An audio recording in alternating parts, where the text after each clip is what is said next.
Bonjour à tous, heureux de vous retrouver en ce premier dimanche de l'Avent 2020.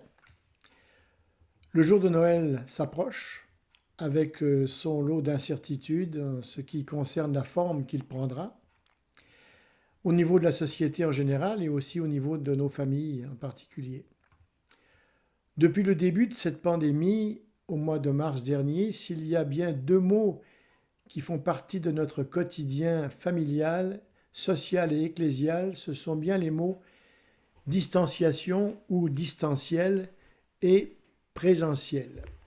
Curieusement, nous vivons une période perturbante où le distanciel est devenu symbole de protection, de sécurité et d'amour pourtant envers les autres, et où le présentiel est devenu symbole et source de méfiance, de danger pour sa santé et pour celle des autres. Ce matin, je vous propose de réfléchir sur ces deux mots dans le contexte de Noël qui approche, avec son lot d'incertitudes d'un côté, certes, mais aussi, heureusement, avec des certitudes solides de l'autre. Noël, pour beaucoup, est chargé de magie, de féerie, de poésie, de mystère, comme un grand voile invisible que l'être humain le plus fort ne peut déchirer. Seule la foi peut écarter ce rideau et voir la réalité, la beauté, la poésie, la tendresse et la gloire qui existent derrière. Quel est donc ce réel? Ces certitudes en ce premier dimanche de l'Avent, où pouvons-nous les trouver? Trois évangélistes nous les racontent, chacun à sa manière. L'apôtre Jean, de façon métaphorique, la lumière qui vient dans le monde, la parole qui se fait chair. Luc, de façon historique, avec des dates, des noms de dirigeants, d'événements comme le grand recensement. Matthieu, lui, dans un contexte de politique interne, avec Hérode, et aussi dans un contexte de relations internationales, comme avec les mages qui viennent d'ailleurs, de très loin. Ces évangélistes nous parlent tous donc, à leur manière, de ce présentiel de Dieu auprès de l'humanité. Dans l'évangile de Matthieu, nous lisons au chapitre 1 et au verset 23, « Voici la Vierge sera enceinte, elle enfantera un fils, et on lui donnera le nom d'Emmanuel, ce qui signifie Dieu avec nous. » Matthieu, qui s'adresse tout d'abord aux Juifs, leur rappelle une prophétie du prophète Ésaïe, faite plus de 700 ans avant la naissance de Jésus. C'est pourquoi le Seigneur lui-même vous donnera un signe. La jeune fille est enceinte, elle mettra au monde un fils, et il l'appellera du nom d'Emmanuel, Dieu avec nous. Dieu avec nous, Dieu en présentiel. Voici donc un message particulièrement percutant et réconfortant en ce Noël 2020 où tous et chacun nous aspirons à une présence plus concrète de nos proches et souffrons d'une distanciation nécessaire et essentielle, même du point de vue sanitaire, mais pourtant si contraire à la nature humaine. Créé à l'image de Dieu, un Dieu de proximité plutôt qu'un Dieu de distance, comme le laisse entendre un certain courant théologique qui présente Dieu comme un Dieu qui crée, mais qui ensuite laisse sa création se débrouiller toute seule. Dans l'Évangile, nous lisons que l'ange est venu près des bergers et il leur dit « Ne craignez point, car je vous annonce une bonne nouvelle, qui sera pour tout le peuple le sujet d'une grande joie. C'est qu'aujourd'hui, dans la ville de David, il vous est né un sauveur, qui est le Christ, le Seigneur.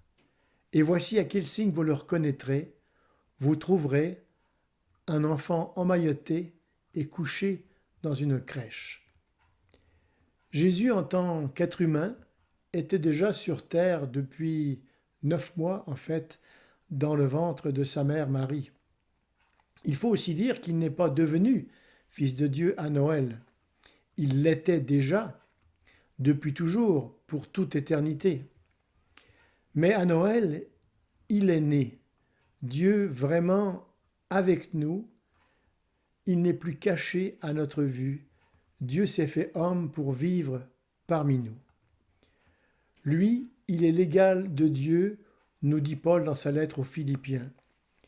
Parce qu'il est Dieu depuis toujours, pourtant cette égalité, il n'a pas cherché à la garder à tout prix pour lui. Mais tout ce qu'il avait, il l'a laissé. Il s'est fait serviteur. Il est devenu comme les hommes. Et tous voyaient que c'était bien un homme. Il s'est fait plus petit encore. Il a obéi jusqu'à la mort et il est mort sur une croix. Réfléchissons encore plus à Emmanuel. Emmanuel ne veut pas simplement signifier que Dieu était avec nous, comme si les jours de joie, les jours d'enthousiasme pour notre foi étaient du passé, un souvenir nostalgique, comme ces jours anciens où le Créateur cheminait avec ses créatures dans le jardin fait pour leur bonheur. Mais vous connaissez la suite de l'histoire. Il y a eu peur et honte, cassure, rupture, distanciation, confinement, hors du jardin. Pourtant, ce Dieu a une idée derrière la tête. Il va s'obstiner à être bienveillant et rassurant tout au long de l'histoire humaine pour ceux qui mettent leur confiance en lui. Cette présence bienveillante, le roi David la martèle poétiquement sans cesse dans ses chansons qu'on appelle les psaumes. Il dit dans ce psaume 23, qui est bien connu, « Quand je marche dans la vallée de l'ombre de la mort, je ne crains aucun mal, ta houlette et ton bâton me rassurent. » Et tout au long de cette histoire humaine douloureuse, Dieu va dire et redire cette présence aimante, fortifiante, guérissante. Par la bouche d'Ésaïe, le prophète, Dieu déclare, ou plutôt, il murmure tendrement à notre oreille. « Ne crains point, car je suis avec toi. Ne sois pas effrayé, car je suis ton Dieu. Je te fortifierai, je t'aiderai, je te soutiendrai de toute ma droite. » Certains me diront, mais il y a eu une période où Dieu était en distanciel, une période où il ne parlait plus. Dans cette période qu'on appelle la période intertestamentaire, pendant les 400 ans entre le dernier prophète en Israël et l'annonce de l'ange Gabriel à Marie, et pendant cette période, sans doute le peuple d'Israël s'est demandé si Dieu était toujours avec lui. Dieu ne parlait plus ou les humains ne l'entendaient plus? En fait, Dieu préparait un bon coup. Tout ce temps-là, Dieu tricotait une écharpe d'amour. Elle prenait forme jour après jour, siècle après siècle. Et voilà venu le temps d'ouvrir le cadeau. Cette belle écharpe avec 7 cœurs qui sont le symbole, le chiffre parfait de Dieu, le chiffre 7. Cette écharpe qui illustre bien l'amour inconditionnel, l'amour persévérant, l'amour parfait de Dieu pour nous et pour l'humanité. L'Avent, Noël, c'est donc l'aboutissement de ce projet. L'histoire de Noël et cette période de l'Avent est une démonstration et la démonstration concrète que Dieu n'abandonne pas son peuple. En d'autres termes, Emmanuel signifie vraiment Dieu avec nous. Pas seulement au passé, mais aussi au présent et également au futur. L'essence même du message de la Bible, c'est la présence de Dieu parmi, avec son peuple et finalement en nous. Il marchait avec Adam et Ève dans le jardin. Il marchait avec le peuple d'Israël dans le désert. Il était présent dans le tabernacle et dans le temple. Et dans Jean, au chapitre 1, nous apprenons que Jésus, la parole, a été faite chair. Et elle a habité parmi nous, pleine de grâce et de vérité. Le mot habiter dans ce verset veut dire qu'il a fait sa tente parmi nous, il a tabernaclé parmi nous, pour inventer peut-être un nouveau verbe. Habituellement, vous savez, les enseignants forment leurs élèves en présentiel, dans des salles, dans des amphithéâtres, dans des ateliers. Les élèves sont présents.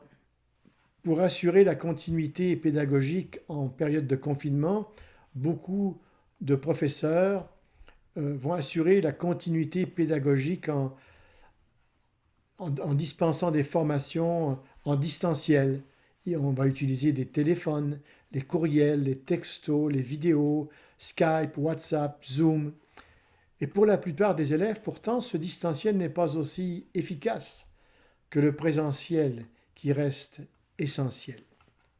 Et pendant 3 ans, en Galilée, puis en Judée, c'est en présentiel que Jésus a formé ses disciples habituels ou occasionnels. Le Fils de Dieu a été un bon pédagogue avec des cours théoriques, mais aussi des travaux pratiques. Donnez-leur vous-même à manger, et des travaux dirigés. Priez ainsi. L'Emmanuel nous dit cette présence en plein cœur de notre monde, de nos vies blessées et souffrantes, de nos existences troublées par tant de malheurs et d'injustices. Emmanuel est un mot de la liturgie et un cri de reconnaissance avant d'être un prénom. Emmanuel, c'est un Alléluia et un Amen à la fois, crié par la cour du roi au moment de la naissance de l'héritier. C'est le cri de confiance que la dynastie royale ne s'éteindra pas. Jésus n'est resté que 33 ans sur terre. Puis il est retourné auprès de son Père. Cependant, avant son départ, il a promis à ses disciples le don de son esprit. Et moi, je prierai le Père, dit-il, et il vous donnera un autre consolateur, afin qu'il demeure éternellement avec vous. L'esprit de vérité que le monde ne peut recevoir, parce qu'il ne le voit point et ne le connaît point, mais vous, vous le connaissez, car il demeure avec vous et il sera en vous. Par son esprit, donc, le Seigneur est avec chacun et chacune des siens, plus encore en eux. Alors que dans l'ancienne alliance, Dieu manifestait sa présence en certains lieux, en certains jours et en certaines personnes, la nouvelle alliance et la venue de l'Esprit Saint qui habite les croyants nous montre un Dieu qui manifeste sa présence en tout lieu, en tout temps et en toute personne qui ouvre son cœur à sa grâce. Ce signe de la présence de l'Éternel parmi nous, autrement dit celle de Jésus-Christ par le Saint-Esprit, ce signe, nous le proposons au discernement de tous, en particulier par la scène qui atteste de cette présence, sans que nous ayons les mots tout à fait adéquats pour la dire. Une présence que nous expérimentons aussi dans la foi, confiance de nos louanges, de nos prédications, de nos communions, et qui nous unit les uns aux autres, alors même que nous sommes si différents, par l'âge, l'origine familiale, sociale, raciale. Une présence que nous exprimons aussi par nos actions concrètes envers ceux qui souffrent. Devant la rumeur du monde et les informations inquiétantes qui nous parviennent, nous voici promis à une même lecture et à une même relecture de l'étonnante nouvelle d'un avenir offert et ouvert. C'est ce qu'affirme Dieu par la bouche de son prophète Ésaïe. Pas Ésaïe, c'est Jérémie. Jérémie qui dit au verset 11 du chapitre 29, Donc c'est Dieu qui parle par sa bouche. Oui, moi le Seigneur, je connais les projets que je forme pour vous. Je le déclare, ce ne sont pas des projets de malheur, mais des projets de bonheur.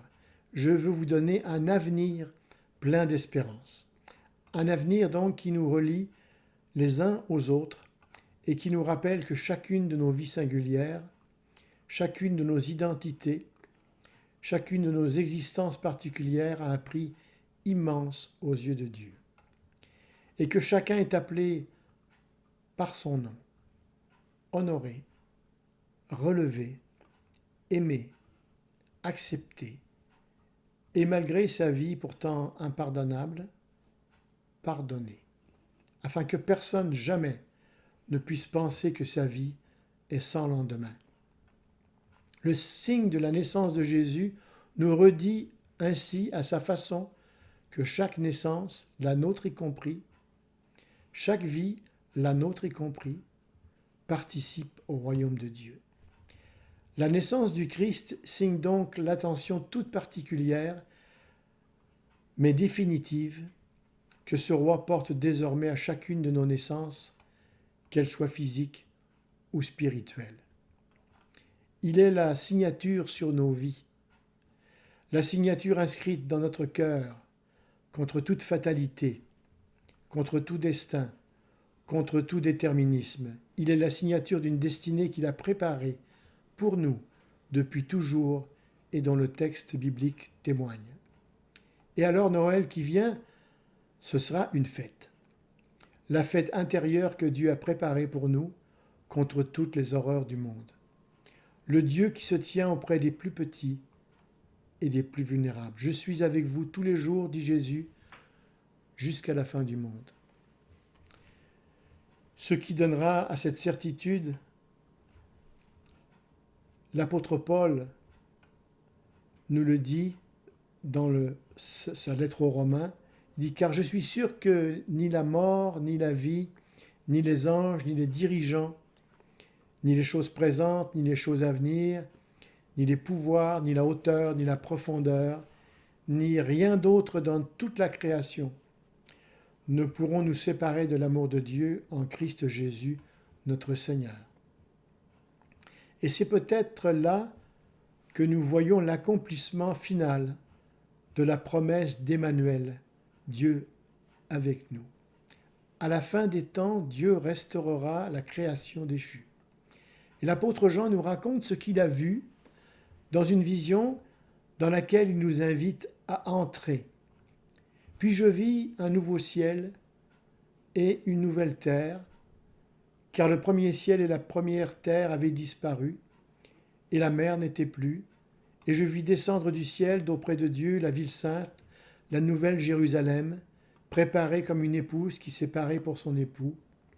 Et j'entendis du trône une forte voix qui disait, « Voici le tabernacle de Dieu avec les hommes. Il habitera avec eux, et ils seront son peuple, et Dieu lui-même sera avec eux. Il essuiera toute larme de leurs yeux, et la mort ne sera plus, et il n'y aura plus ni deuil, ni douleur, car les premières choses ont disparu. Et celui qui était assis sur le trône dit, « Voici, je fais toutes choses nouvelles. » Prions. Seigneur, ce Noël n'aurait pas lieu si tu étais resté confiné loin de nous dans ton ciel. Comment ferions-nous si tu t'enfermais dans ta bulle, dans ta sphère? Aucun salut ne serait possible si tu n'avais pas partagé notre vie humaine. En ces temps uniques, si l'espace entre nous est devenu sanitaire, ta présence à nos côtés et en nous est d'autant plus salutaire. Reste avec nous, Seigneur. Reste avec nous, Emmanuel. Reste avec nous, tout près. Amen. Et Muriel et moi, vous souhaitons à chacune et chacun un Noël empreint de cette présence bienveillante de notre Sauveur et Seigneur. À tous, joyeux Noël.